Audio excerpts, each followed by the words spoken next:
சிறகடிக்க ஆசை சரியில்ல. அடுத்து வர எபிசோட்ல நம்ம அண்ணாமலை இருந்துட்டு முத்து எவ்வளோ வருத்தப்பட்டு பேசினான்னு தெரியுமா? அவன் பேசுகிற ஒவ்வொரு வார்த்தையும் எனக்கு அவ்வளோ கஷ்டமாக இருந்தது.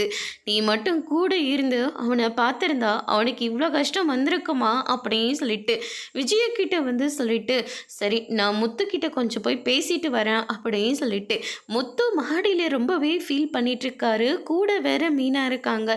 என்ன ஆச்சுங்க அப்படின்னு சொல்லிட்டு விசாரிச்சுட்டு இருக்காங்க. என்னை இப்போதைக்கு எதுவுமே கேட்காது மீனா அப்படின்னு சொல்லிட்டு முத்து வந்து சொல்லிடுறாரு. அண்ணாமலை வராரு.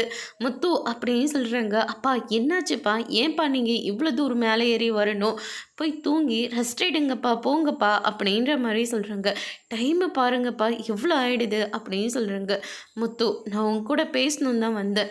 மீனா நான் முத்து கூட கொஞ்சம் தனியாக பேசணுமா அப்படின்ற மாதிரி சொல்கிறாங்க. சரிங்க மாமா அப்படின்னு சொல்லிட்டு மீனா கீழே கிளம்பி போயிடுறாங்க. நீ இப்படி ஆனதுக்கு காரணமே நான் தானடா. அன்னைக்கு மட்டும் நான் பேசியிருந்தா உனக்கு இந்த நிலைமை வந்திருக்காதல்ல, நீ இவ்வளோ தூரம் வருத்தப்பட்டிருக்க மாட்டல்ல அப்படின்னு சொல்லிட்டு நம்ம அண்ணாமலை வந்து ரொம்பவே ஃபீல் பண்ணி பேசிகிட்டு இருக்காங்க. விடுங்கப்பா, என் தலையெழுத்து இப்படி தான் இருக்கணும்னு தோணியிருக்கு. அதனால தான் எங்கெங்கேயோ போய் என் நிலைமை இப்போ இந்த மாதிரி இருக்குது. ஆனால் மீனா என் வாழ்க்கையில் வந்ததுனால மொத்தமாக எல்லாமே மாறிடுச்சுப்பா. கிடைக்காத அம்மா பாசம் கூட அவகிட்ட இருந்து எனக்கு கிடைக்கிதுப்பா அப்படின்னு சொல்லிட்டு முத்து வந்து மீனா பற்றி ரொம்பவே பெருமையாக பேசுகிறாங்க.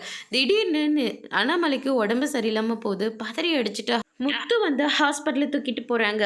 அதோடு இன்னைக்கான பிரம்ம முடிச்சிருக்காங்க.